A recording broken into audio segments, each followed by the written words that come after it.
Ladies and gentlemen, welcome to the weekly Q&A call on the Speaker Focus platform. I'm Kevin T. Robertson, CEO of Speaker Focus, here with Auston Troyer, CTO, co-founder of Speaker Focus. On behalf of the team at Speaker Focus, we are making leaps and bounds. We are making strides like never before, overcoming obstacles left and right. I'm talking about I had to jump over some today, like I was Superman hurdling over tall buildings in a single bound. All right, so remember, if you have a question, use the raise hand feature. I want to start the day off with adversity. Adversity is a really good word to be able to set the tone for how I feel today. Before everybody's getting their questions ready, I'm going through this little warm up period. I look at this period like when I get ready to start the weekly call. I like to offer our platform something different. This is like when Jay Leno had the Tonight Show and he did a monologue, or Conan was doing his show and he does a monologue, or any other talk show host, they do a monologue. And this little intro piece is just really, I like to be able to share with you what's on my mind and some things I'm going through, maybe because perhaps you're going through the same exact thing. It's a really, really rough week. When you see your home team, go down, you want the underdog to win, but they don't win. The underdog was the Browns, their thing came to a close. The Chiefs beat them. Patrick Mahomes got in a concussion protocol. And also for the Ravens, Lamar Jackson was in concussion protocol as well. So obviously they didn't have the best game, so the Ravens had to get sent home packing. So you got 4 teams left. I really haven't been keeping up with football all that much, but this pandemic has really shaken up a lot of things. But to see the fans back, even though they only let like 7 to 10,000 or whatever amount of fans that they had at Arrowhead Stadium where they had the game, in Green Bay where they had the game, just seeing the fans in there, just getting riled up, especially in Buffalo, it was really nice to see. This whole thing with the pandemic has just really been all about adversity. I mean, that's really what this thing is about. People throw the word around loosely as we are accomplishing our goals. Remember, if anybody has a hand, please use the raise hand feature and I'll be right with you on the weekly Q&A call on the Speaker Focus platform. So we throw the word adversity around very loosely. And, I can think about some of the days and years and times where I had tears of frustration pouring down, tears from a nervous breakdown, tears from pain, hurt, agony, sacrifice, you name it. Pretty much we all go through it. I am no exception to the rule here when it comes to all of the adversities that we have to go through. I am no exception to the rule. I feel pain, I hurt, I cry, I get sad, I'm devastated by loss, by when things aren't going your way, you have a horrible day in sales. Listen, I could make a laundry list of things that could go wrong when you are an entrepreneur. But at the end of the day, in order to neutralize those adversities, in order to hurdle over top of those adversities, in order to, I'm talking about really overcome those adversities, you got to have an attitude of fire inside of you that is relentless in your pursuit of attacking your professional speaking goals. When I say attack, you have to be in attack mode because you're constantly getting assaulted. With this pandemic, really what it's done, it's affected every single industry, even though a lot of industries like technology and many others have really prospered with a wealth shift, is what I call it. The ones who are smarter to absorb the hit of the pandemic, or you have better, you have the better way in which you deal with adversity, right? Those are the ones that always get through it the best. Those are the ones that triple their revenue. Those are the ones that have massive gains and increases for their business. Those are the ones that really study the system of what they have to do to manage their business and take it to a whole nother level. But the people that are easily taken out by adversity, those are the ones that just can't make it. I mean, listen, I could think of so many things that will literally singe your emotions when it comes to operating the speaker business or any other business for that matter. So you really have to, I mean, you, any kind of energy that you have, that if you got some fight left in you, then you got to not fight each other. You got to not fight the people you live with. You got to not fight with your friends or your family members. That's just wasting energy. You have to know exactly what you are prepared for, and the battles that you're going to have to overcome. And the pandemic is just another adversity. It's put everybody in a little bit of a trick bag, but the people that are coming out of it, the people that are thriving through it, the people that are really manhandling their adversities are the ones that have always have a plan. I think I got somebody with their hand up. Let me see. I think I got, let me see. Yes. Yeah, Michael at the beginning of the call, I think he said I was getting my water in. Yeah, Michael, I was taking the last of my supplements for the day, and my allergy pill. My nose is a little bit stopped up today, but again, no matter what the adversity is, everybody has to keep pushing through no matter what.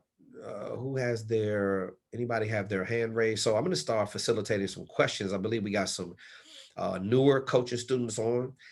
We got some people that haven't been on in a while. Man, I'm just scrolling through the list right now. I'm seeing some nice ones in here. So if anybody has any questions about growing your speaker business at any point in the curriculum, if you have questions, any questions about business life, talk to me. Let's find out what's going on with you. As I am finishing up talking about adversity, the best way, beautiful son about on top. That's right. It's about the grind of the climb. That's right, Michael Tiles. That's why I love you, bro. I love it. You're always inspiring. Always inspiring. Anybody, if you don't have any questions, we're going to keep the call super short. If you do, I'm gonna do the first call for questions again. After I finish saying what I got to say. If anybody has any questions about anything, okay, Michael. Let me see. Perfect. Okay, how you doing? Happy New Year. Hey man, Happy New Year, boss. I'm doing great, man. With the exception of being a little stuffy, when my allergy pill kicks in another 15 minutes, I'll be good. Perfect.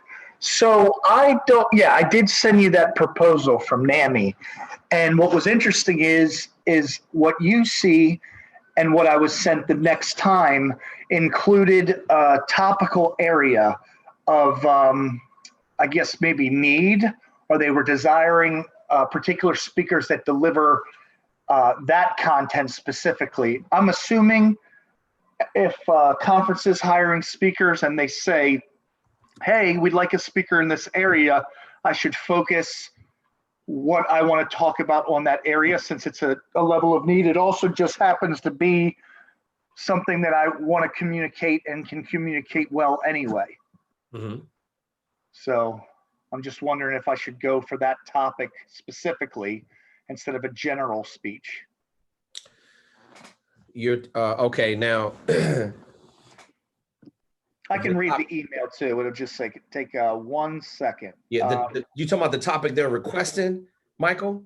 They were the original proposal offered up a number of ideas, and then why did that go away? And then I got another one that was pretty much the exact same one. The only change was in bold, they were looking to get speakers to speak in a particular topic, like, hey, we want you to speak in these 5 topics, submit your proposal, and then an updated one came through to say, hey, you want to speak on this? Okay, let me exactly. I think it'll make more sense to you. It's actually okay, so this is a reminder. Yeah. So the NAMICon 2021 announcement has the same 4: advancing the promise of research, addressing mental health disparities, living well with mental health condition, and supporting stronger communities. But then they put in this additional, we are particularly interested in presenters focused on youth and young adults that address the importance of prioritizing early awareness. And the in quotes track is amplifying youth and young adult voices. Okay. So go Now, ahead. Sorry, okay. go ahead, Coach. No, it's okay. This will be a great time to interject. So I'm glad you read all those to me. So here's the real question, Michael. So your expertise has got to be able to match the topics that they're asking. Look at them. They're asking you to fulfill a certain thing. So you got to say in your mind, do I have the skill set to deliver on those particular topics? That's number one. So read the topics over again and then ask yourself the question while you're reading the topics. I believe you at least have the skill set to cover the last three. I'm not sure about the first one because it was kind of fancy, but I still believe you can handle it. But you got to watch it. So the reason why I'm telling you this, and all y'all need to hear me, because sometimes you can get yourself in a trick bag by saying yes to a topic when you're really not skilled at covering it. You want to be able to shine your best. And just because they offered you a youth topic doesn't necessarily mean you have to jump at it. So can you read back over those first four that you taught? We'll deal with the youth thing later. Yeah, well, so I'll add one piece to the question because I love what you're saying. So I love how you said advancing the promise of research sounded fancy because my wife smiled. I think fancy means intelligent, or let's stay away from that one right now. And I don't think you think I'm stupid, but I love how you said fancy. The second one is addressing mental health disparities. To me, I also wanted to run from that because I don't even know what I can't. Disparities has too many syllables. The third one is living well with a mental health condition. Now, that's the easiest one. That's the one I was going for, Yeah. and I would dial it in. But my thing has always been, if you're a youth and you get early awareness, you do not have to go through the pain that I went through. I could crush living well with mental health condition, but man, we zoom into amplifying youth. And now what you were saying from the very beginning is don't be wide, go narrow. Yeah, right. Have a niche. Well, this is like a topic, but it's a smaller topic within the same topic of living well with mental health. Right. I could have when I was younger, and boom. Now see, okay, now watch. Now what you just said, you just literally just answered the question. Okay, because the only thing I'm concerned about in module number 1, we talk about KTR COC formula. That's command over content. Michael, the only thing I give a damn about is whether or not you have command over the content. And I know for sure, listen, I know you could probably handle the one with the fancy title. I know you could, but you gotta watch it when the conference coordinator, when they do a speaker call like that, and they say, watch this. This is a trick. And I'm telling you, all speakers do it. They get in this mindset. I can speak about anything. So you got your topic that you're already locked in on. And then the reason why they're sending out another call, Michael, is because they're thin in that area. Beautiful. They don't have anybody to cover it. So they can say, okay, let's go ahead and send it out. And the trap is, okay, you're actually good at going back, talking to the Michael, give advice to Michael when he was 15, create some early awareness. Oh, you crushed that without a doubt. I'm not even concerned about it. But so tell me this. I'm not going to give you the answer because I believe you can give me the answer because you're intelligent enough to be able to present this topic. So now, how are you going to make this work with the first topic that you want to deliver, but then go back and offer the youth piece and still be able to crush it where it's on a corporate and association level? Well, that's a great question. I mean, I think in order to do that particular, the youth topic, I mean, I know if there's humor and there's storytelling, that someone that can do humor and storytelling can really pop in the corporate field. Because if you have them laughing and you can engage them with really good stories. But I've also learned from you, and anytime I've ever read is they don't care about me, they care about what I can deliver. But being able to set them up with being in handcuffs and being court ordered to psychiatry at 28 years old, it's almost like let me tell you how you don't end up there and how you can do that a lot earlier. I might call it from seconds into moments. Okay. Because you make a decision maybe not to take your medication, or you don't want to see your doctor. And in that second, you make a decision based on feelings, and it's going to create a moment later. And for mine, it was second-degree burglary. So. Okay. Another question too, Michael. So are you delivering the topic that they're requesting, or are you kind of building a topic around what they're requesting and you're submitting that? How's that going to work? No, the first one, when they sent the proposal at first, it was living well with a mental health condition. Okay. And when I go to the actual proposal, they give you more explanation about that. And as soon as I read it, it's like, okay, I'm not telling my story, right? And telling them how I'm living well today. They've already given me that opportunity. I'm already doing a program called In Our Own Voice, where I'm delivering my story. Right. This is some of the components that you need to put in place to live well with mental. What are the barriers? What is the stigma? So I looked at that and I went, well, I can do that, but damn it, I wish it was my story. That's easy, right? Content, command over content. I got command over that content. Right, no doubt. Youth and young adult voices is prioritizing early awareness. Well, bam, if I would have prioritized early awareness and it was there, I refused therapy in the 3rd grade, I refused medication in the 8th grade. All the early awareness and ability to succeed was back there. And if I would have used it, right, I could have empowered myself and not ended up in handcuffs at 28 years old. Okay. In order to accept what I had an opportunity to accept much earlier. Okay, that's what you, if you're going to speak about that, then that's what those 3 or 4 points right there is what you need to put in the proposal to let them know that you're qualified to do that. Now, is it a possibility where you can do both?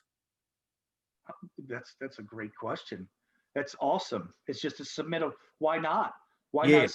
I say you do that. Listen, I say you go with, go for one of the 4 topics that you feel like that you're going to be able to crush it and tell your story within that, because that's the real goal of who you are, by the way. What's the point of helping other people, overcome, the challenges that they have with mental illness, if you can't stand on, with your 2 feet on the ground, knowing that you're doing a great job and that you were able to overcome it, or you got out of the hell that you were in. But it would be really, really great if you would just put in the proposal, hey, I'm doing this thing for you over here, but hey, if you're talking about if you want me to take a stab at this, the reason why I'm uniquely qualified for this is boom, boom, boom. Like those 3 or 4 things you said to me, if you can put those in short sentences or paragraphs and send it back over there, perhaps you got a chance at being able to get both of them and facilitate. And guess what? You're going to get footage for both of them. So how are we losing?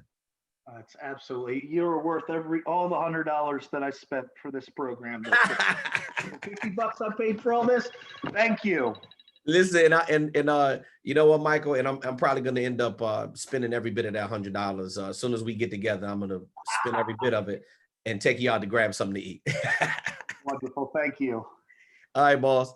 Talk to you. Hey, keep me posted, man. Let me know how it's going. But listen, I love it. Remember, I'm sending it over to you. Yeah, stick to the topic. Stick to the topic. Remember, just always speak about things that you know that you have command over, and leave it at that. Anytime somebody tries to get you to reach, because they try to do that a lot, bro. They say, "Hey, can you speak about chemical warfare?" Whoa. Now, if you guys need me to come in there to talk about leadership, you need me to run your management team for you, fine. But I'm not getting into anything technical. You got a soft skill side and you got a technical side.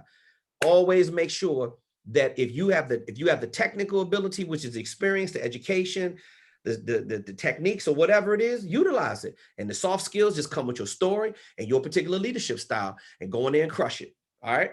You got it. Okay, boss. Talk to you soon. Anybody else have any other questions? Other than that, Wayne had dropped a question in the chat. He said, can you talk a little bit more about mindset for overcoming adversity? The mindset for overcoming adversity. Well, Wayne, let me see. All right, let me see. Okay, Karis has a question. All right, let me have Karis. I can answer this. I'll answer it live. I'm going to tackle Wayne's question first, and then I'll get to Karis. Coach. Hey, Wayne, what's going on, boss? Yeah, the reason I said that is, well, you were just talking about it when you first, when I first got on. about adversities and so on. Yeah. But one of the reasons I put that down there is because, well, it's twofold. One reason is because I think among a group like us, a lot of times we don't talk about that enough. I think sometimes we just assume that everybody's already accomplished that. Yeah, yeah, exactly. And so we act like it's a non-issue, Yeah. There's an unspoken sometimes stigma that we feel like is on us if we're battling something like that, especially in our profession, So Yeah. but Yeah. there's no stigma among us, And then furthermore, I just got an understanding of something that gave me some command over some situations, because I was fighting something, man. I just kept battling this thing, but that I was like I was hitting a wall and I couldn't get out. I couldn't get through it. I was in a spot and I couldn't break through it. And then one day I was reading something, and it's sometimes the answers are so simple that you almost like you're ashamed to even mention it. But I was reading something, and it wasn't that my mind, that I didn't have the mindset of a warrior to break through that, because I had that. I kept battling and battling and battling and battling, but I didn't understand that my problem was very simple. I needed to just take items that I was working on and finish them.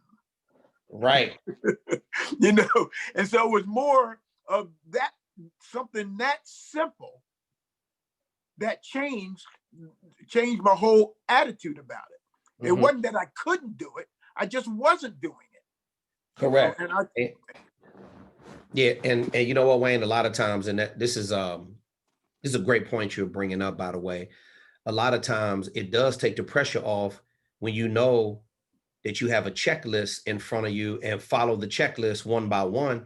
we do that a lot, bro. I do it even still to this day. I'm like, okay, to be honest with you, when your speaker business makes some money, I've been fortunate in my career where I made a lot of money. Okay, great.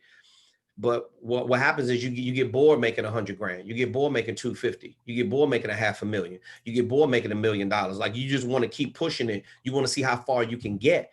And success is very demanding. The more you want out of it, the more you got to put into it. Right. And a lot of times we got to stop thinking about the end so much. We got to stop thinking about the end of where we want to be. We got to, can we enjoy the ride? Just get in the moment. Yeah, we got to get in the moment. We got to just try to enjoy every little step of it, of being able to move forward with the journey. And that, and those all boil down, Wayne, internally. You have, the goal is the big picture.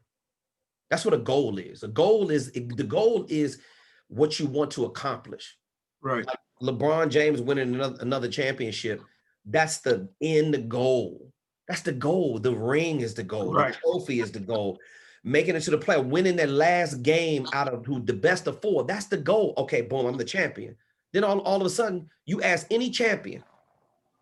I study these people, the top 3% of the most successful people in the history of business and sports and since the beginning of time. And all of them have the same thing in common. You know what? They're like, okay, I won a Super Bowl. I'm ready to get another one. They don't even take the time to just say, okay, let me look at how many diamonds are in my Super Bowl ring. They just merely put it on the shelf and go back and try to get another one. Absolutely. You see? So the reason why I said that's the big picture. But you know what the things on the checklist, Wayne? Yeah. That's the interior part of your objectives. See, that's what objectives are. What is the objectives are inside of the goals. The body of what you're trying to accomplish, that's the goals. Right. The interior, in other words, the guts, the stuff that's inside, those are the objectives. What are the objectives? Action steps, checklists. Yep. All of the things that's going to allow you to advance. You know what, Wayne? Here's the thing. Here's what I learned. is when you have a lot on your plate, you have to simplify. I do it all the time. Again, I said it at the beginning of the session. I'm not any different from anybody. I feel the same thing you feel. It's all how I handle it. See, when I start to feel like I got some anxiety up on me, I need to take a long walk. Right. I need to get on. I need to get in my gym. Right. I need to get some of this stress up off me. That's your body's way of breaking up stress is when you exercise. Right. When you have some type of release. Because I'm sitting here focusing on the little action items, all the steps, breaking down the steps. See, when you break it down in detail, when I took a dance class one time at Arthur Murray, you know, I was like, man, this guy's in here dancing circles around everybody. All the women want to dance with him. But you know what? He was real cool. Guy named Greg. He comes over to me and said, Mr. Robertson, this is how you break the dance step. He said, don't look at how good I'm doing the step. He said, I'm gonna break it down for you. And guess what he did? 1, 2, 3, 4. 1, 2, 3, 4. 1, 2. Oh, that's how you do it. When he slowed it down, right. I said, oh man. See, watch this. It didn't make it seem like I wasn't so intimidated by Wayne when it was slowed down. Do you know why? Do you know why I give you an action, a checklist? You know, I give you action items. There's something very specific to do on all the modules on the Speaker Focus platform, because I already know the people are coming in, Wayne. They're already successful at what they do. See, what this is a trap that people fall into. So you're successful at what you do.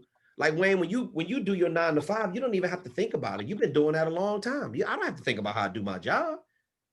Please, this is easy. Now we got to go back to the bottom of the hill to learn something new. Of course, we're going to be intimidated.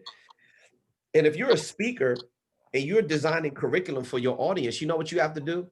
Simplify everything. Wayne, you have to make it so easy that a third grader will understand it. Okay. You really do. And but see, we try to get too fancy sometimes. Watch this. Being fancy is making the objectives more difficult than what they have to be. Objectives are really easy. I am drawing a straight line from A to Z. Z is a really long way. I may not get to Z sometimes for years, but that's okay. I take it 1 second at a time. Wayne, everybody always says, live every day like it's your last. Or tomorrow's not promised. You know, you never know. You never know when you could go. Like, we have all these sayings, but we really don't live in the moment. Right. I don't give a damn about what's going to happen tomorrow. I can't control. I don't even know what tomorrow's going to bring. All I know is this is what I do know. I can't control. There's a lot of things I can't control. Here's what I can control. I can control the to-do list that I have. I can control what's on my calendar. I can take one session right after the next. I can only deal with one call at a time. So I'm not thinking about the next call. I'm thinking about what me and Wayne are just having a basic conversation right now. And you're right, Wayne. Let's go back to something else that you said. Man, entrepreneurs go through it. This is why, another reason why we created a platform. As much as I appreciate all of your love and respect, and Wayne, listen, you gave me more brotherly love in our business relationship than I probably deserve in a lifetime. Just out of respect on the strength, I appreciate it. Michael's another one. It's a whole lot of students, man. You know, you guys love me and respect me for what I do, and you appreciate the fact that I'm as good at it. That helps me sleep really, really good at night. But that being said, a lot of times we're not checking in on each other. We think that the Teflon Don armor can't get pierced every once in a while, and that's just an absolute lie. It's not reality. You know what reality is, Wayne? Let me really go back to something you said, and I believe I have Karis. Karis, if you would raise your hand to let me know if you really want me to address those 2 questions that you put in the chat, I'd love to, if you like me to. So just raise your hand. Okay, did she do it? Yeah, she raised it. Okay. So Wayne, let's go back to something that I was talking about in the very beginning. You said mindset, right? Yeah. So what kind of mindset do you need to have in order to overcome these adversities? Like it really takes something. And my staff members have asked me this over the years. When I was running my television and radio show at the same time, I had upwards to 50 people on my team back then, just from personal assistants to photographers, videographers, lighting, sound, camera people, still photographers, floor directors. My shows were catered all the time. I mean, we ran it like a Tonight Show, like Jay Leno. That's how we ran a small television production at DCTV. And they used to ask me all the time, how do you do this? And how do you do that? And how come you're never like, how come I don't never see you down? Well, let me say, you don't see me down. Mm-hmm. See, you don't go by what you see. What about all the times when my head was on the pillow crying at night because I was broke down? See, this is the stuff that people don't want to talk about. We got people on our program. This Wayne, you are a recovery. You're in recovery, right? Right. You've overcome adversities. When you were in your youth, like me, you made some mistakes, you know. But one thing about it, I know people look at you like, oh, Wayne, he has it all figured out. He's this great leadership speaker. He's doing this and doing that. And looks are very, very deceiving because we're on social media.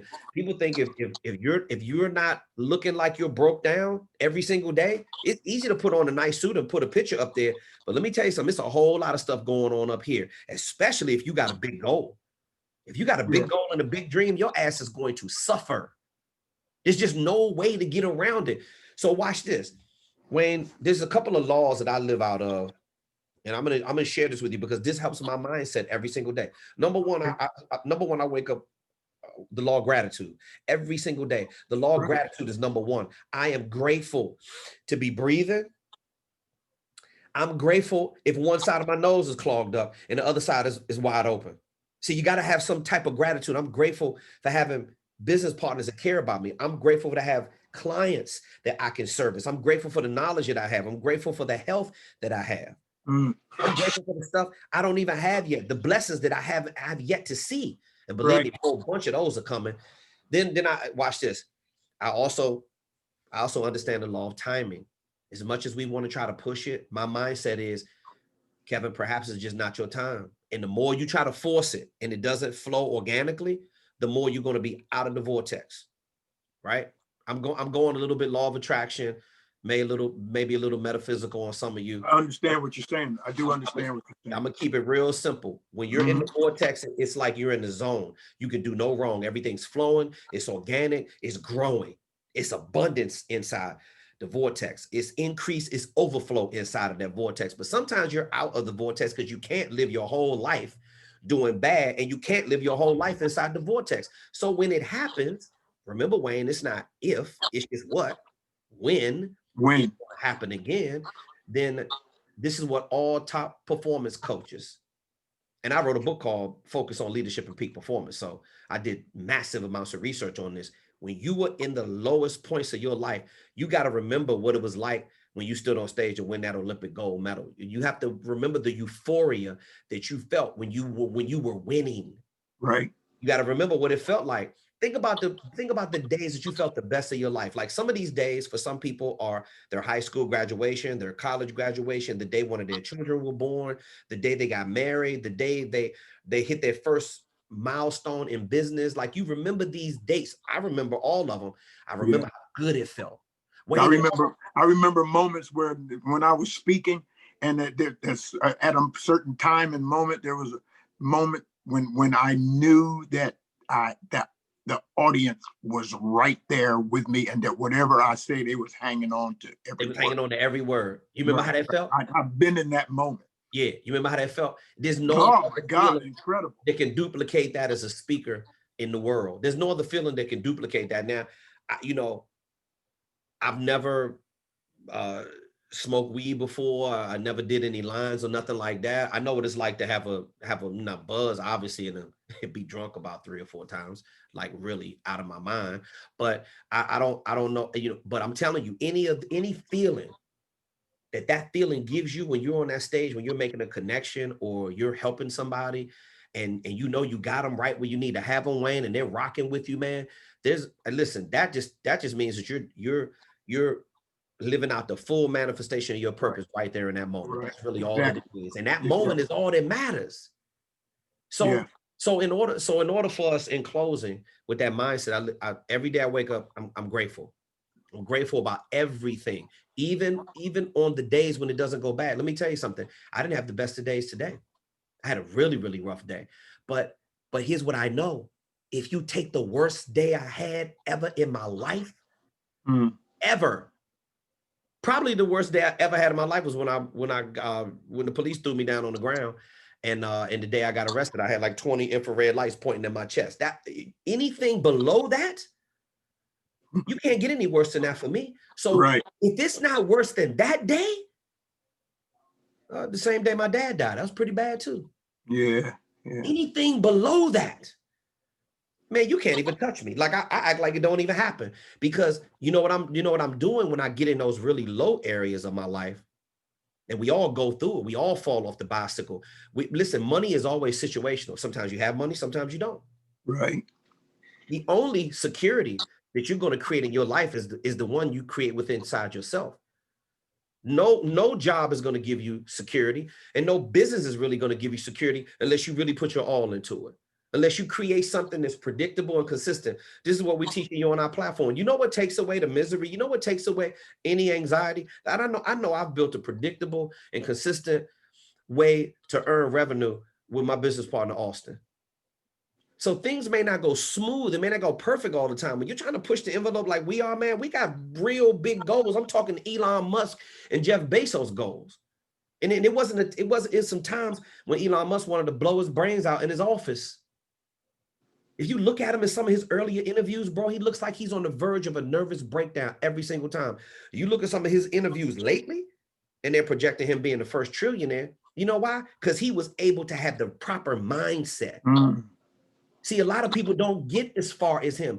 You got to understand, how much bandwidth do you have to endure this sacrifice and endure this struggle, and endure this battle?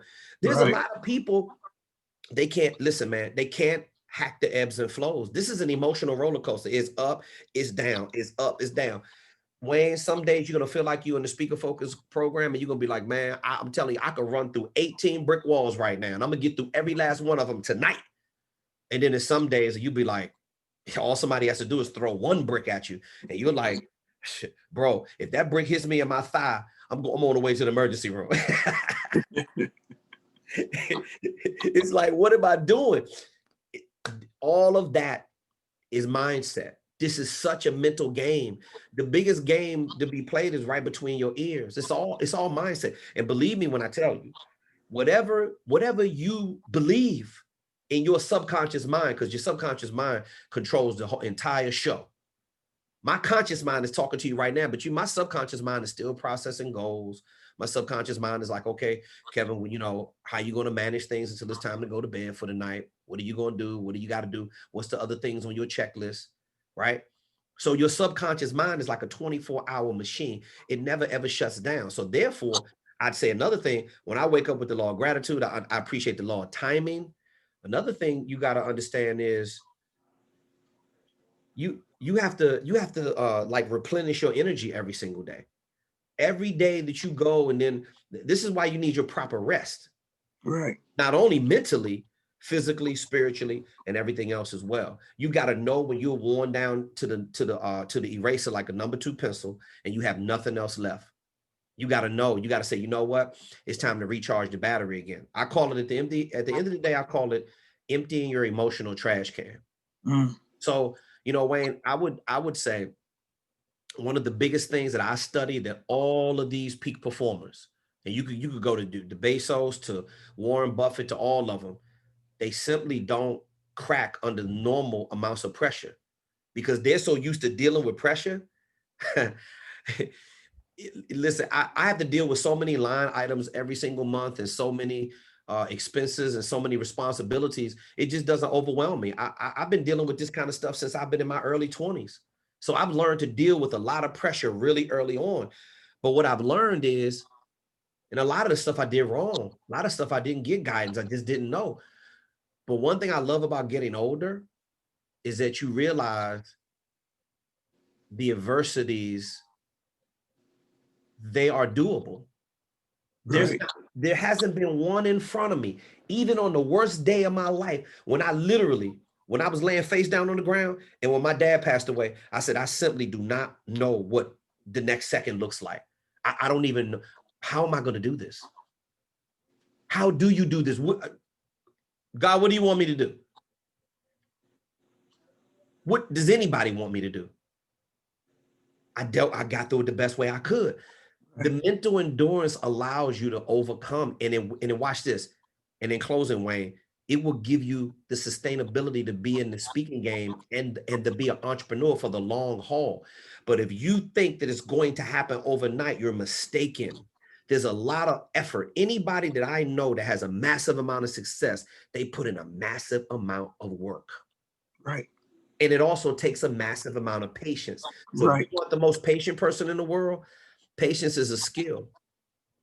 You got to work on your patience. And you got to also got to work on slowing the process down. Remember, Wayne, if you got too much going on right now, you know what that means? I want you to look at your goals like, watch this. I want you to imagine this, Wayne. I want you to look at your goals like it's a dryer. Wayne, do you know what it looks like when you put all the towels in the dryer? Yeah. Do you have a glass? Can you see inside of your dryer? Yeah. Okay. So do you see everything just tumbling? It's just chaos going around in there, right? Right. Right. Do you know how to simplify your goals? Watch this, Wayne. If you have too many towels in the dryer, what happens? It takes longer for the towels to dry, right? Yeah. If you take half the towels out, it gets done quicker. They dry faster, right? So when that's what your goals look like. It's chaos. It's spinning around, it's spinning around, it's spinning around. Why don't some of you take some of the freaking towels out, and then your process will get drier faster. One thing at a time.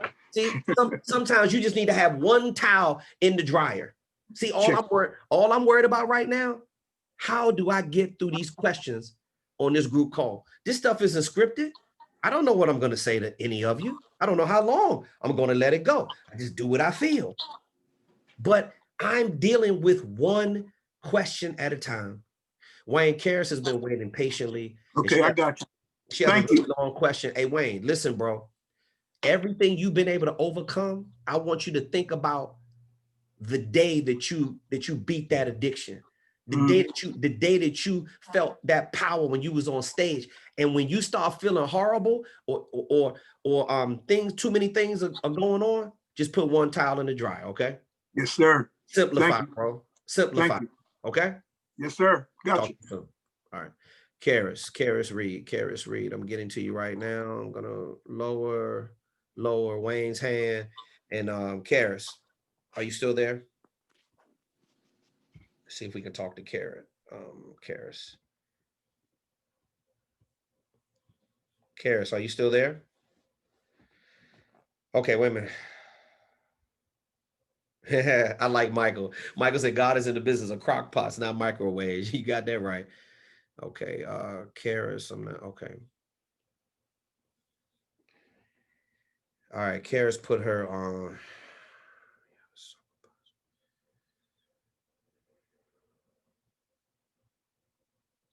Okay, I think Karras maybe just want me to read this. Maybe she's not available right now. Anybody else that has any questions that you want to ask me, feel free. We're going to probably wind the call down in a little bit. This has been, wow. Okay, let me see.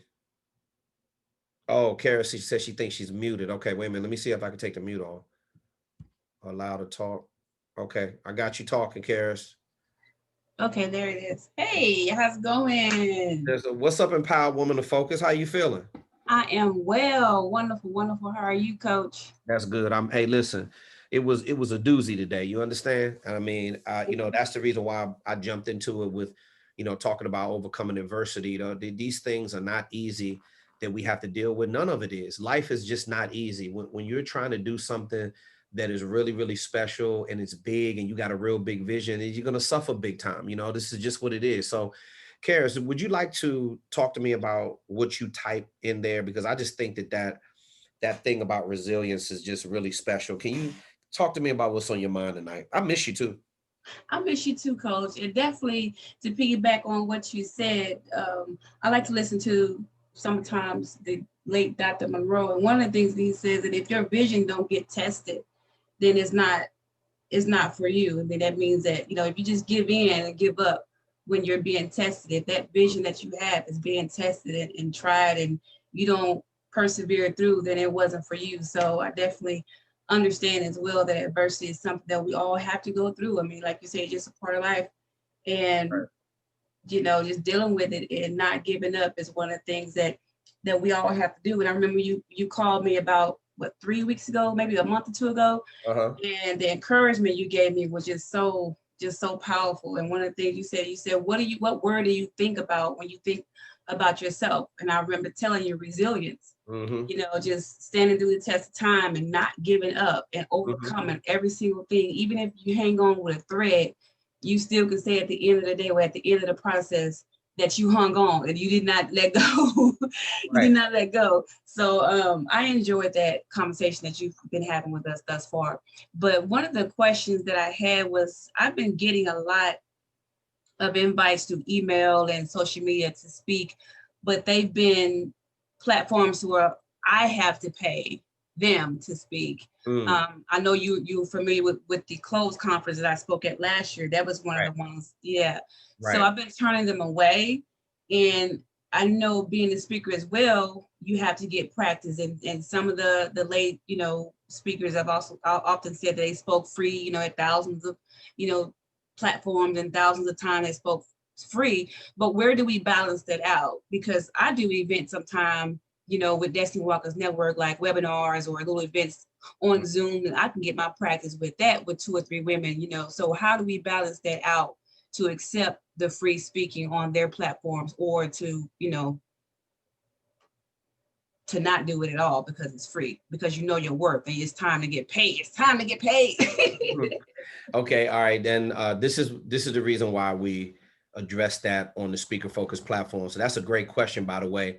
And that was a great quote from the late, great Dr. Miles Monroe, one of the greatest pastors in the history, but better yet, one of the best business speakers in the history of our business, period.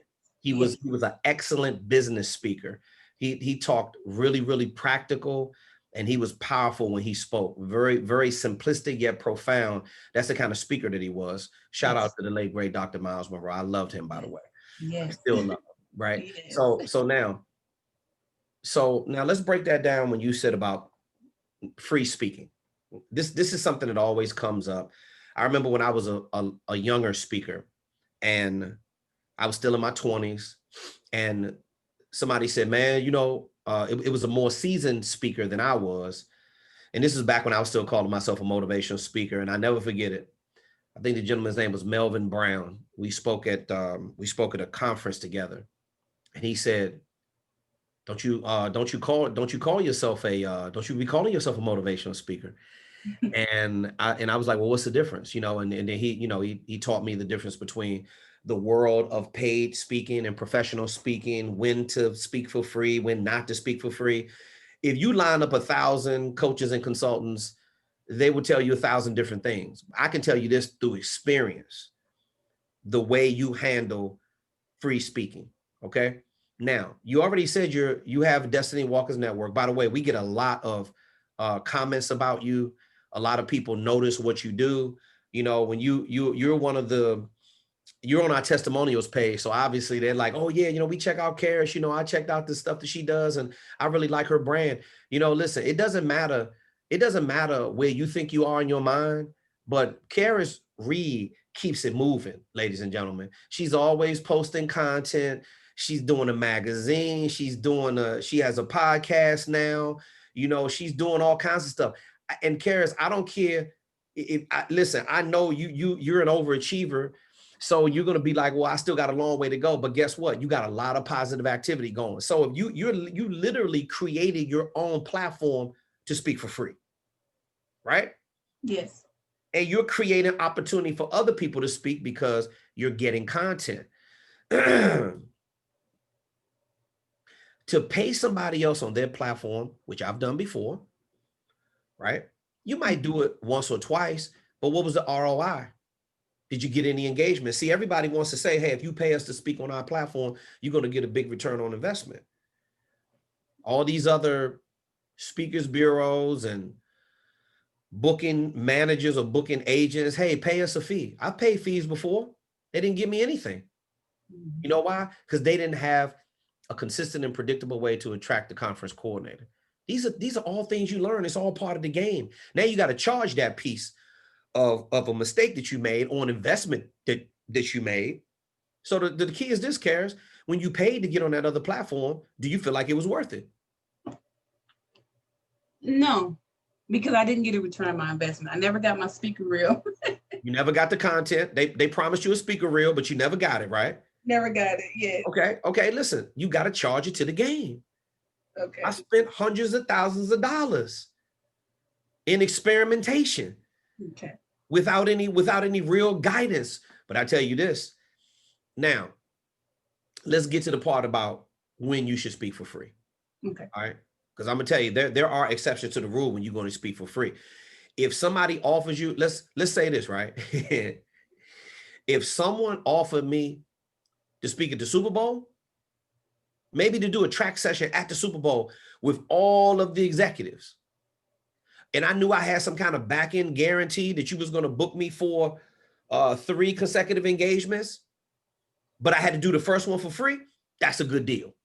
Yes. You see, if you put me in front of a massive audience that I'm almost guaranteed to get a certain amount of people just going to sign up for Speaker Focus, oh, you got me for free?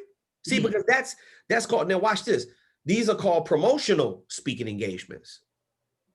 Okay. I know speakers that speak once a month, but every time they speak, they sell $250,000 worth of product. So why do I need a keynote fee for $10,000? I don't give a damn about your $10,000. I just want to go there to sell my product. So what they're skilled at is they speak on, and obviously this was pre-pandemic, they speak on the biggest stages of live events that will allow them to move $250,000 worth of product.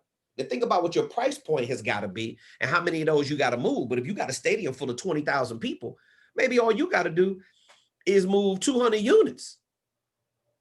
And maybe he's moving 500 units. Maybe he's getting people to sign up for his coaching program. Watch this. Other coaches may ask you, this is how all the big boys do it. And eventually we're going to take Speaker Focus on the road, and there will be opportunities like this for the speakers on our platform to come to speakers on Speaker Focus platform to come speak on our stage. This is how all the big boys do it. They say, okay, Karis, you're going to be one of the featured speakers on the Speaker Focus stage. Now, I'm not paying you to speak, but I guarantee you're going to have 10 people sign up for your coaching program, your platinum coaching program at $10,000 a piece. Now they do a 50-50 rev share with you. That's $100K generated. Now 50K just for me letting you be on my stage. You see how that works? Yes. But you walking away with 50K, that's not speaking for free, is it? No. And you're getting business from that. Definitely. See, understand, promotional speaking for free should only be done if the upside is big. Let me tell you something. Everybody and your mama wants somebody to come speak for free. This new thing called Clubhouse, everybody's on, that they're raving about. It's just a bunch of people on there babbling. Okay? It's literally a bunch of rooms on Clubhouse where you can just jump on it. Now, like any other platform, a very small amount of people are monetizing it. They actually have a call to action. Okay, if I speak here, see, I always can say you can go to speakerfocus.com. Mm-hmm. See, if you ask me to speak, I have a call to action. I can always say, you could go to speakerfocus.com if you want. I've done that before. Watch this. Toastmasters. I did a presentation for Toastmasters for free. Okay, over a year ago. We got 3 clients from that. Is that speaking for free? No. See, I got a big thing coming up. I'm going to be speaking for half an hour at a huge event that's happening in South Africa, India. It's a huge international event.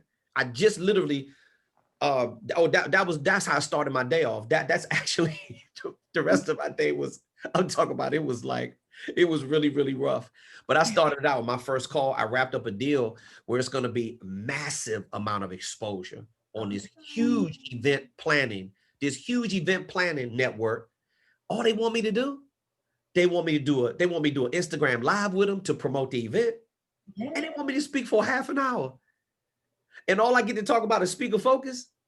Okay, I'm gonna do that. You know why? Because I know I'm gonna get some we are getting business from all over the world right now. They're coming from all over the place. We're growing, Karis, you understand? It's called growing pains. Growing pains don't feel comfortable. But listen, and I talked to Auston about all these opportunities. When the upside is real big and it's not going to suck up a lot of my time, I'll do it. But listen to me carefully. Everybody in the world right now thinks that they're a speaker because of the pandemic and because of Zoom and because of social media. Everybody. Everybody's trying to be a speaker.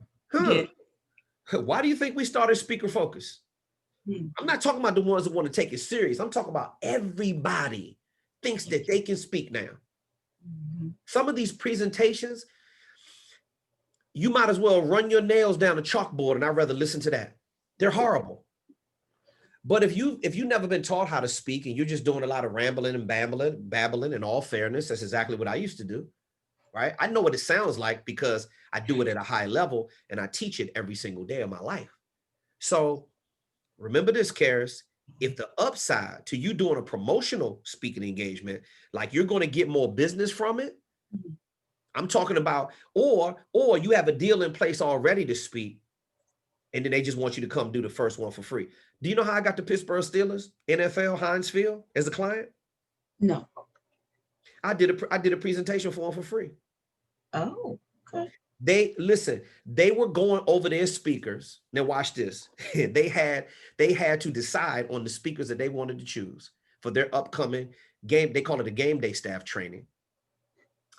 So they put me up against some people, and I had built relationships for like 3 years. But when it's Karis, what do you always say? What's for you is for you, and when it's your time, it's your time. It can't nothing stop it. That's right. Can't nothing stop. I don't give a damn if it's a tsunami. I don't care if it's the pandemic. When it's can't nothing stop it. Nothing. Right? So this is what I did. So year number one. Year number one is when they took somebody from back in the day when I was still I had promotional DVDs that I would give away every time I spoke.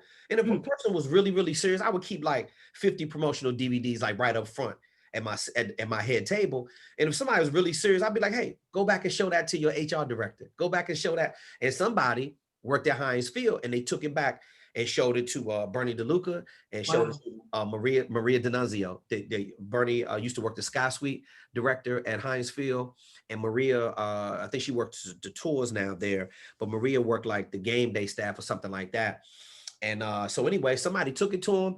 First year, they were like, we really don't know you, because I'm telling you, they're real like good old boy network, and they're real funny about who they let in. Like, not only do you have to deliver value, but they're just real funny about it, because the NFL security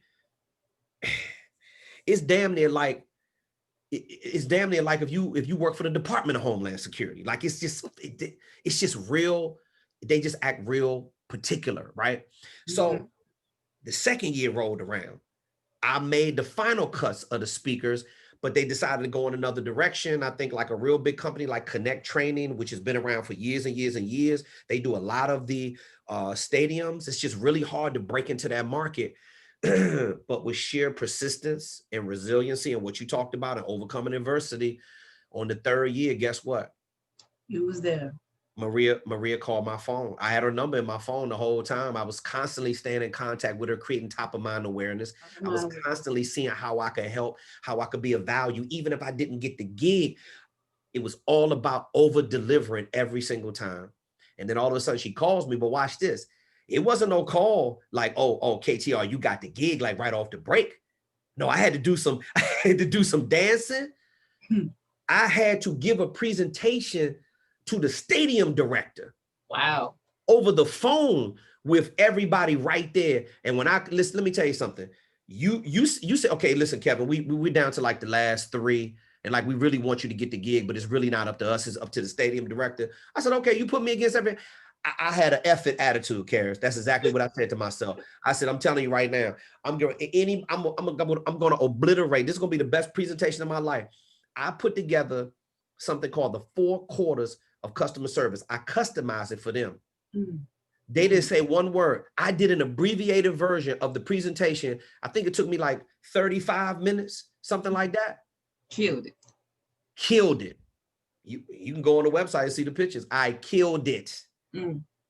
They look, when I finish, they say you got the gig. Just like that. Hands down. Don't play with me. Don't threaten me and tell me you're gonna put me up against some other people when I've had to wait for 3 years. See, how much patience do you have? Do you know one of the highest converting pictures on Austin's Facebook ad? Austin has data to track all this stuff. I believe Austin told me the one of our longest running ads on Facebook, I believe was running for at least 2.5, almost 3 years, was what the picture of me standing on top of the Pittsburgh Steelers logo. And we got a couple other pictures that converted at a real high level, but that's one of the I earned that picture. That's right.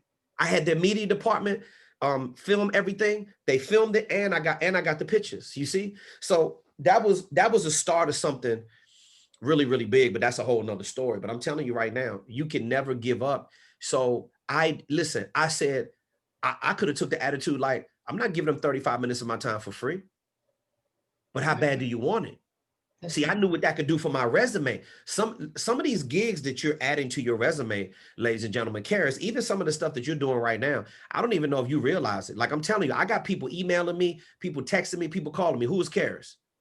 They do the same thing about Tina Marie. They do the same thing about a lot of our coaching students. David Patton is a 3-time Super Bowl champion, one of our best coaching students, right? David just got interviewed this past Sunday on ESPN. They ran a story on him. I'm going to put it up on our platform on School so everybody can see it.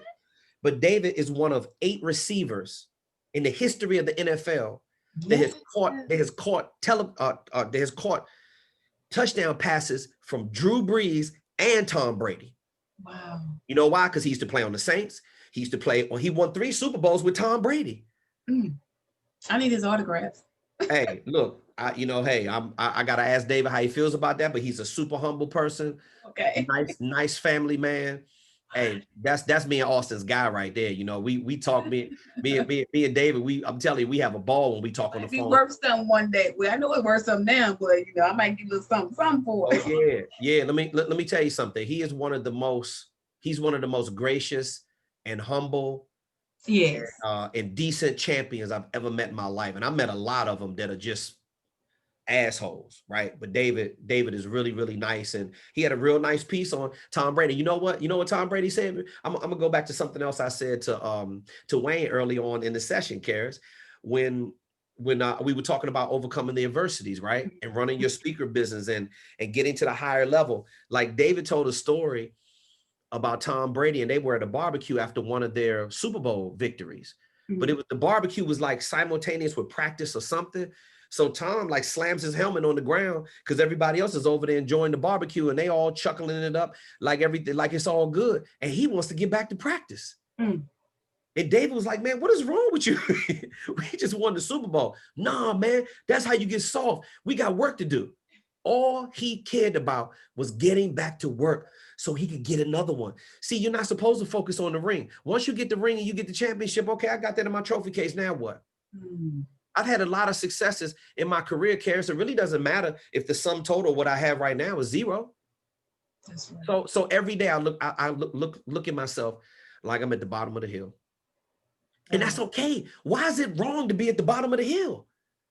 Listen, I have not yet, as good as everybody thinks I am out there, I have not reached a full level of mastery, even with my sales funnel. I haven't. I'm not that old in it, in technology, to say that I've reached a full level of mastery. Like I might have mastered all these techniques when it comes to speaking, because I literally have seen it millions of times. I've talked it, I've walked it, I've spoke it, I've taught it. Right? So I know what I'm talking about when it comes to that. But it's a lot of areas, Karis, where I'm still at the bottom of the hill. You know what I'm thinking about? Man, I need one of those days right now when I was feeling real good, because I feel like some shit right now. And this is what you have to do when you are a visionary. Yes. You're going to catch hell. Some of it's self-induced, but some of it's just, it's about what the grind and the struggle is all about. And Karis, I got to take my hat off to you, because I don't give a damn how difficult it is. You could have gave me, listen, that money that you invested in the Speaker Focus when we first met, you could have spent that money 50 different ways. You could have come up with 50 different reasons why you said, nah, I don't need to invest in my speaking career. I need to just go ahead and just pay another bill with that. But see, the reason why I took a chance on you like you took a chance on us is because I believed in you, just like you believed in me. See, now I don't get that feeling from everybody. Everybody that called me to say they want to be a speaker, they don't have that same belief. You know why? Because see, I've seen it with my own eyes in you. Some days I call and you having a real rough day. I'll be like, hey, Karis, how you doing? How you doing, Karis? Oh, coach, man, it's rough, man. Yes. But you know what though? I still see that smile on your face. Yeah. You haven't given up yet. And I know that some days you want to give up. Listen, if you're in a relationship with somebody, there's not one day on a bad day, even if you got a good relationship, that you're not looking at the doorknob saying, is it a better opportunity on the other side? It's not, I'm telling you, business will start messing with your head. It'll start have you thinking, oh, you really good at what you do? You let your money start running down real low. And watch how people treat you. See, what I know about my partnerships that I have in my life right now, and I'm gonna suggest this to all of you. I got people in my life that really care about me. Whether or not I got money or whether or not I don't, whether or not I'm having a good day in sales or whether I'm having a bad day in sales. But I tell you this, on the bad days, you better have somebody on your team with some balls or guts enough to tell you to stand up straight. Hey man, get it together. Oh, this is not acceptable. No matter, and guess what? If somebody gives you some real criticism and you take it the wrong way, you're an asshole. It's just that simple. Somebody's giving you constructive criticism. Listen, you don't think I'll be saying to myself sometimes when Austin is telling me something, he's 25 and I'm 52. I'm like, who the hell does he think he's talking to? But then I say, bro, you better smarten up. He knows what he's talking about. Yes. It's respect. Karis, do you know some people are not worthy enough to be your client? Do you know that? That's right. Some people are not worthy enough to be your friend. Some people are not worthy enough to be inside your inner circle. Because if you're getting an attitude because I'm coming at you hard about improvement, oh, you're never going, you don't understand what getting, you said, but your mindset has got to be resilient. People that whine and bitch and complain all the time about process improvement, they don't know nothing about what it takes to be resilient. And there's a lot of people out here on social media giving a lot of lip service. I'm telling you, there's a lot of people giving lip service. It's a lot of noise and chatting going on about a bunch of frivolous nonsense. The stuff that really moves the meter, just check the results. That's all I want you to do. Here's how you know something works, Karis, and how you know you had the resilience and you had the stick-to-itiveness to overcome those adversities. Because you're actually seeing the results. The sum total efforts of what you're doing right now in this second equals what you're going to see the next second. And it all has a compounding effect. That's going to, watch this, your daily, weekly, monthly, and yearly goals create your vision. Creates all the time you spend with your vision. Input equals output. How much time are you putting into it? Karis, all I know is when I could look at your effort, I could look at the work that you put into your podcast, your book. By the way, every time I see you fan your books like that, and you when you're doing one of your lives or something, you be like, hey, I only got 2 books left. And boom, I see the little thing to come down. Oh, boom, 2 books gone. That's it. Autographed copies of Karis' book going out. I got no more left. You got to wait till the next. I love it when you're moving product. I love it when I see you with your own podcast, when I see Destiny Walker's Network. What am I supposed to not feel uplifted and proud because you put the work in? You don't see the sum total of your efforts, Karis. No matter how much adversity you've gone through, you get the work done. You go over every single checklist. Coach, here's my signature programs. I said, Karis, okay, go to the next step. All right, coach, I got this other stuff working. I know you had to build a podcast, finish up the book, finish it. Boom, you getting right back to work. You see, it doesn't count unless I see evidentiary facts. See, it doesn't count unless you're scratching something off your to-do list. That's when I know it's time to go to sleep. Okay, look, I can't do no more today. Everything I wanted to get done on my to-do list, I got it done. Now, do you feel guilty when you're supposed to get something done? Absolutely. This is when you got to have a system of accountability in place. You know why we do a weekly sales call every Monday? I mean, every Monday or Tuesday? Because Austin runs down all the sales. And then if I'm slipping up, and I still make mistakes. He said, okay, Ken, we got to do that. We got to do that. What's your plan? These are the amount of people that we need to call. This is who this gets delegated to. The stuff on my list, I can't put that on. I got to finish that. And overcoming adversity, Karis, you know what? If I had to give you a definition, guess what overcoming adversity is? What, coach? Doing everything I've seen you do for the last 3 to 6 months. That's what it looks like. Now, how about that? Doing everything that I said I did? No, doing everything I know that you've done to get to where you are right now for the last 3 to 6 months. Because the last 3 to 6 months, without a doubt, has been some of your hardest struggles since you've been on this platform. Yes. Eviction notice, car note due, not having enough, I mean, everything. But I still had to do what I seen in my vision because I'm looking at the future. I'm looking at these hard times as testimonies to tell the next woman that, hey, you can still build a platform. You can still, walk in your purpose or do this and do that if you do not give up, because I did it. See that? Now, that's not just lip service. Okay? That's not just lip service, my dear friend. That is not lip service. You see, this is what I love about you. You don't spend a bunch of time babbling on social media about what you're going to do because you're working. Now, when they do see you on social media, you done already got the work done. That's right. That's what it looks like. It looks like Karis Reed. It looks like a lot of other students on our platform that's taking it one step at a time, one module at a time. I tell you, you got to have some patience. You got to have some patience. This thing just doesn't come overnight. I'm here for you because, listen, some of this is therapy for me, especially after the kind of day that I've had. But, this is, we're in it together. We decided to invest in each other. This is what B2B is.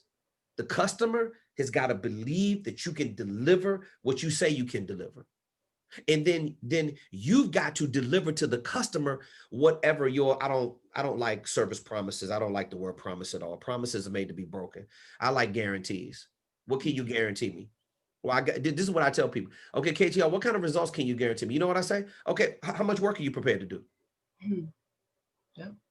See, don't start questioning me about whether or not the system works with all the experience that I've had. You think I can't teach you how to get speaking engagements after delivering over 20? You know what? You either believe it or you don't. See, I don't have time to be doing a bunch of talking. It's the social proof. Karis, that's why I told you. I see what you're doing. I see the book. I see the podcast. I see your network getting bigger. I see the way you manage your social media. I see the lives that you're doing. Oh, I might not be on there clicking the like button, but I'm watching everything every one of you is doing. So when I need to talk to you about it, I can have a real conversation with you about it. Karis, you just keep doing what you're doing. Your resilience and your ability to neutralize everything that's going on when in the chaotic world, and for you to still keep your faculties together and move forward, it's impressive. Thank you. You're very welcome. I love you. Listen, too. And I don't grade. I don't give easy grades. I'm not going to tell you nothing unless you earned it and deserved it. You just keep working hard. That's all you got to do. How about that? Anybody else got a question? Karis, you got anything else to talk about?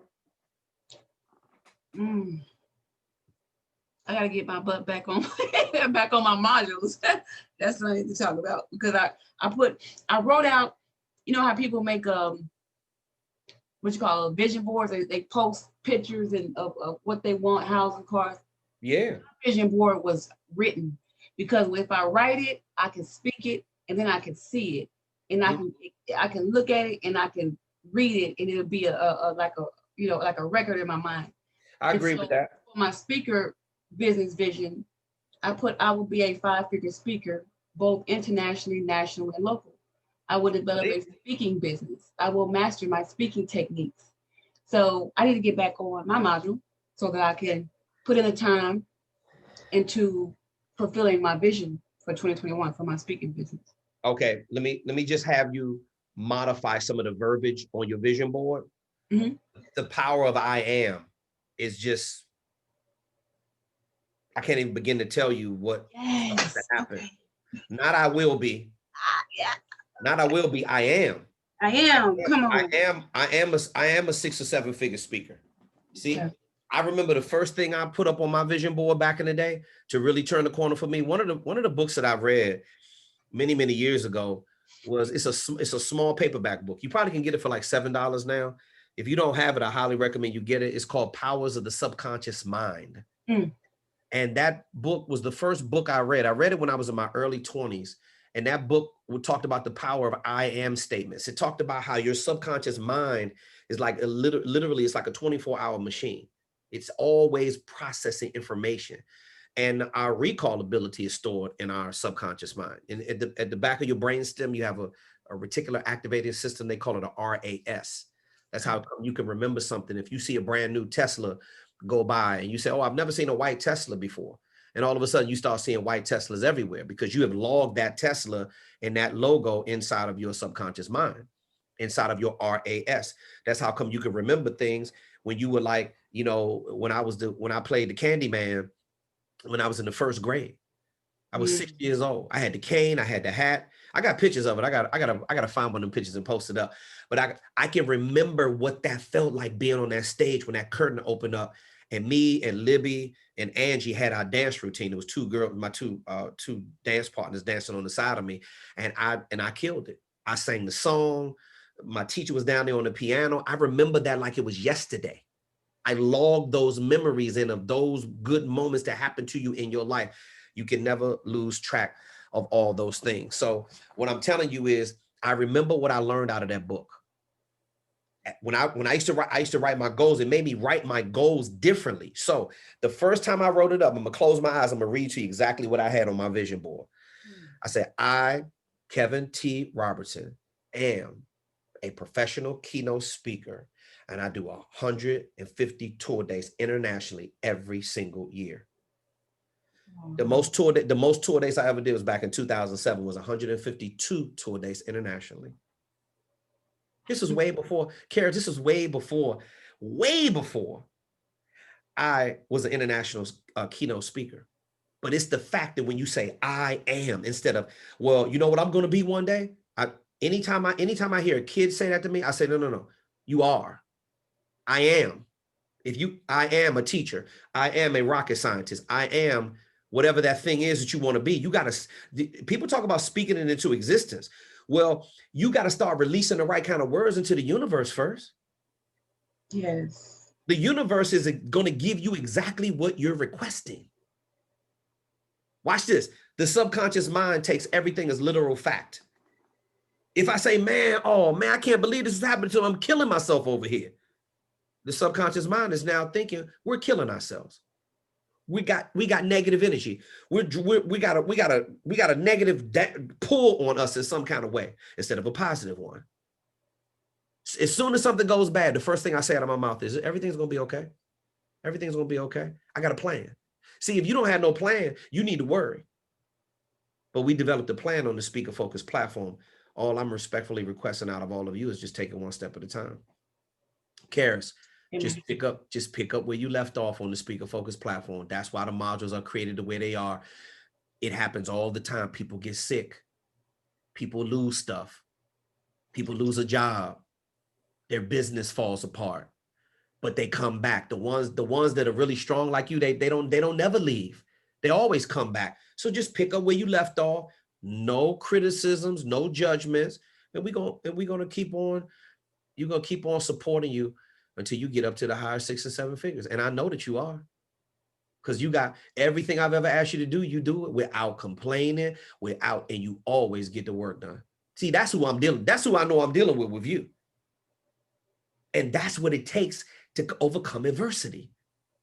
Yes. The more you complain, you're not an overcomer if you're complaining. You know what you're doing? You're just playing out the same pathology of negativity that most people do in life. And this is why they're not business owners. This is why they let something control and own them forever instead of them having the control and the ownership. This is why. See, there's a reason why you're winning and other people are losing. Now watch this. You can't be judging in the wrong categories. So see, you might not be winning in the bank category right now, but you're winning producing content. You're winning when it comes to creating 4 signature programs. Yes. You're winning with your Destiny Walkers network. You're winning with the podcast. You're winning. It's only a matter of time before the sum total of your efforts start equaling what? The money. The money's always the last thing that comes, Karis. Yes. You got to build it first. And that's what you're doing. So keep building. Okay? Okay. All right. We're going to wrap up the group call. Man, this has been a fun talk with everybody. If anybody has any additional questions that they have, please feel free to raise your hand. I got a question to ask Auston Troyer. Troy, you still there? Let me see you, bro. I can stand to see a friendly face today. It's been. Hey, how's it going? Can you hear me? Man. You know, yeah, man. Hey, bro. You know, one of those things. Hey, bro. If you could just, I haven't had to do this with you in a while, but you know, I got a lot of great feedback tonight about, you know, overcoming adversities, the mindset of, you know, what it takes to really do that. Maybe if you could, you know, share a story or two, or even your methodology of, you know, when you know, we have these conversations a lot, right, Austin? When things look like they're not going good, Mm-hmm. when the data's off, the numbers are off, like what does it for you that lets you know everything's going to be okay? What's your process that you go through? If you could share that with us. Well, at the end of the day, in every single area of life, there's going to be ebbs and flows. So realizing, you know, you can't look at a sample size of one being, you know, the current day you're in, and realizing you need to always fall back on the numbers. So you need to be tracking the most important things. And the best way to remove emotions is look at the data and just, you know, just remind yourself that, you know, like the numbers are going to come back up. And, you know, if essentially like my way of controlling emotions is always just going back to the data, because the data will remove everything, and it makes all of your decisions and your you know, everything that you do, like all your action items should be stemmed from how well the data is doing. So that's how I like control my emotions. That's how I, you know, stay the course. And then just realizing, you know, if you're not in love with the day-to-day, the process, the grind, like you should not be doing what you're doing, because even when things are really good, you know, you're probably just going to be, you know, you can't be too focused on the end result. You got to be focused on the day-to-day. Otherwise you won't be able to, like, you know, stay in it long term. Because what most people get confused with is they think, oh, every day I should be going towards the things that are exciting, things that are, you know, give me, you know, enjoyment and dopamine, and, you know, the things that are like, you know, trending, or what, you know, the sexy stuff. Everyone's chasing the sexy, fun, the feel good stuff. But what you realize is most billion-dollar companies, the highest net worth people, they've trained their mind to navigate towards the ugly, uncomfortable, unsexy problems. They go after the most nasty problems, and they become obsessed with you know, tackling those big, nasty, uncomfortable things every single day. And the only way you can get there, the only way you can create that pattern, is that, you know, that habit is being in love with, like, falling in love with the process. Like Jordan, you know, only 1% of his time was spent on the sexy stuff, you know, actually playing in the games and having all the crowds yelling. most of his time was in the nasty day-to-day training, pushing his body to the limits that no one else is willing to go. Like, and you know, being in the gym when no one else wants to be in the gym. And that's how business is. That's how speaking is. So that's what you have to figure out how to do is find the thing that you can love the day-to-day grind, realize most of it's not going to be fun and sexy. And if it is fun and sexy, you're probably not going to get much results because you're not growing. It means honestly, that's what it comes down to. If you're feeling good every single day, you're probably fat. You probably have a terrible business, and you know, you're probably not making a lot of money. So, you know, the most fit people in the world, the biggest businesses, they're all people that like to get in the, you know, the dirt and stay there. So that's kind of where I'm at. I've trained myself to be comfortable with the uncomfortable and always fall back on the data, because the data helps keep you objective. It helps you remove all the emotions. And then, you know, makes everything much more simple. Does that help answer the question? Damn, Mr. Troyer, why don't you tell us how you really feel? Well, no, yeah, that does answer the question, because, you know, it's a different perspective when you know that, you know, I'm super energetic and, you know, very emotional, you know, passionate, you know, about what it is that I do, you know. So are you, bro. I mean, you know, about the way you attack, you know, being a CTO or speaker focus, you know, that's an unbridled kind of passion. I noticed that's one of the things.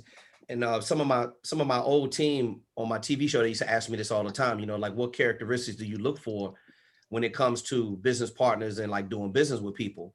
And I say the number one thing I look for is, what is their work ethic? And I could see that in you from our first meeting. Like, yeah. I mean, bro, you just open up your computer and you just went right to the facts, and the facts don't lie, you know? Yeah. So for, and I something that you said, and then I'm gonna wrap up the call unless somebody else has another question.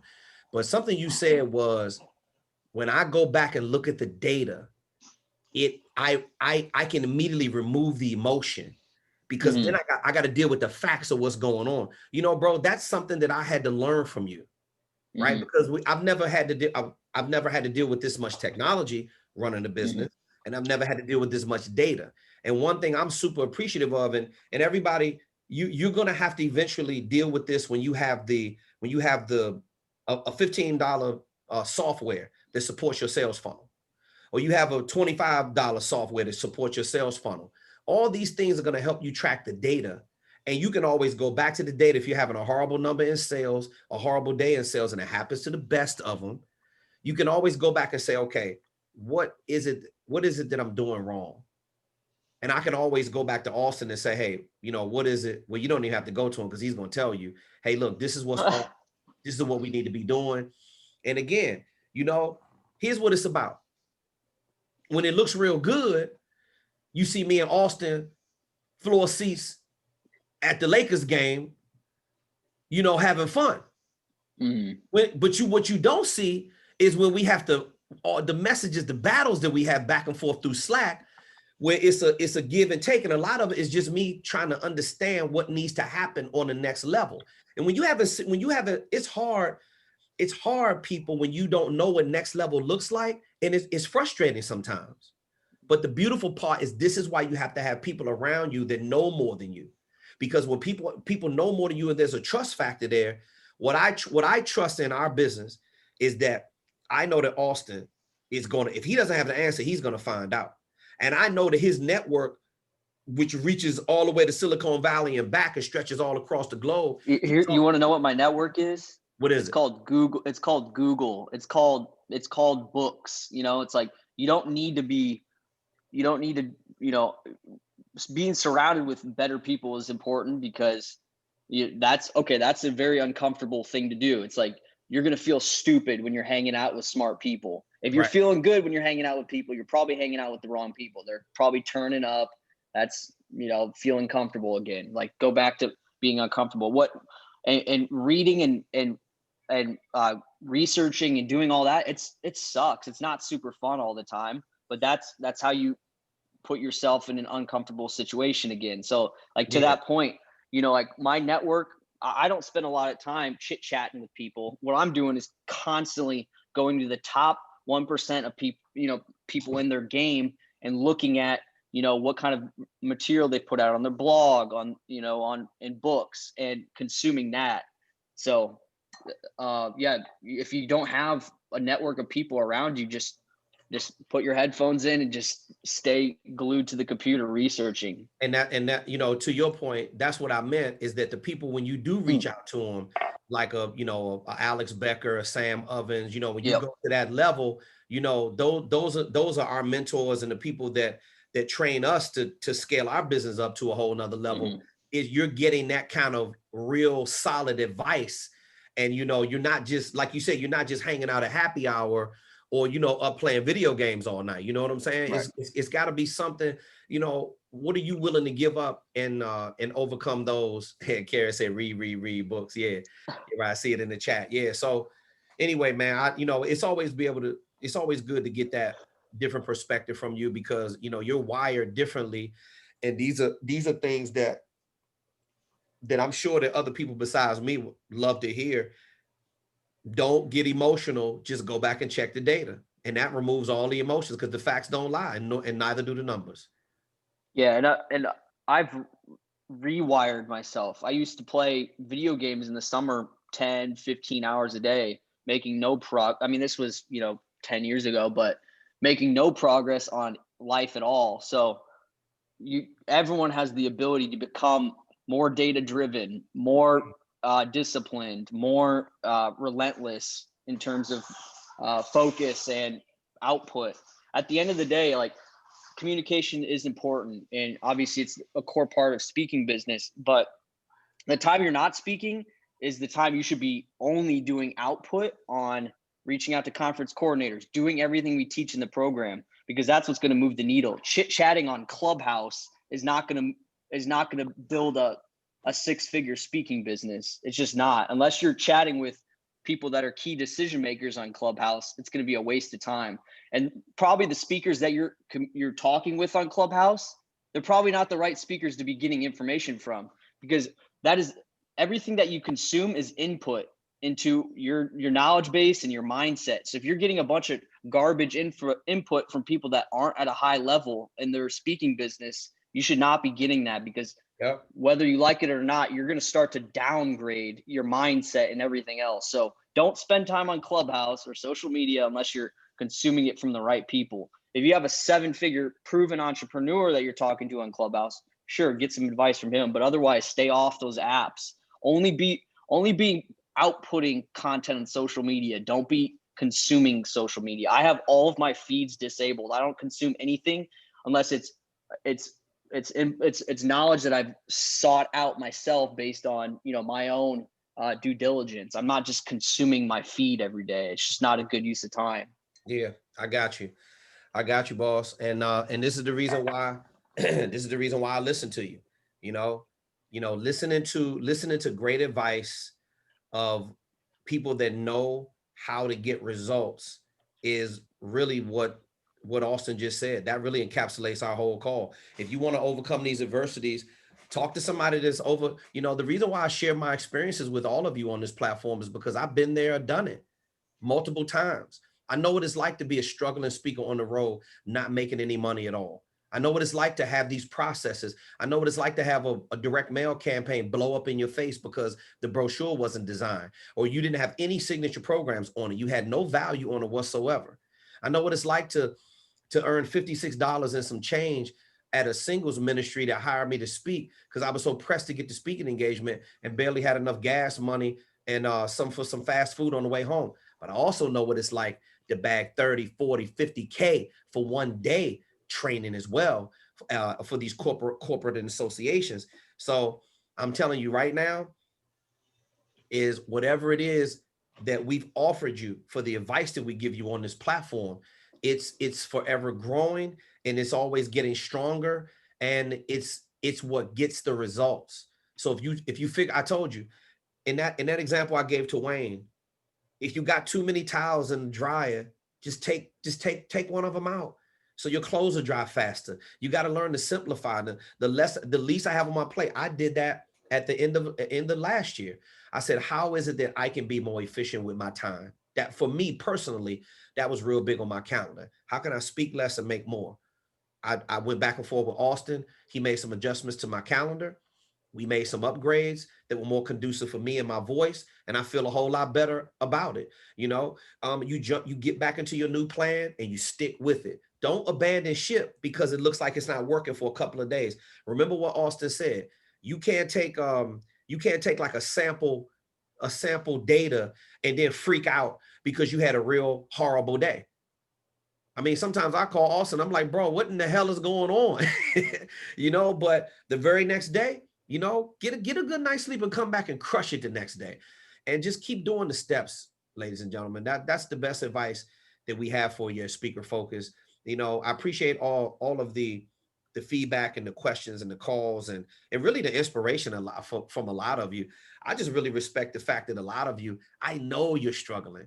And the fact that you're really transparent, those are the best entrepreneurs, the ones that don't make it seem like they have it all together at all times, but the ones who are really transparent and let you know when they've been down. They let you know when they're hurting, you know, and there's nothing wrong with going through that. We all got to stick together. At the end of the day, I believe we're all going to the same destination.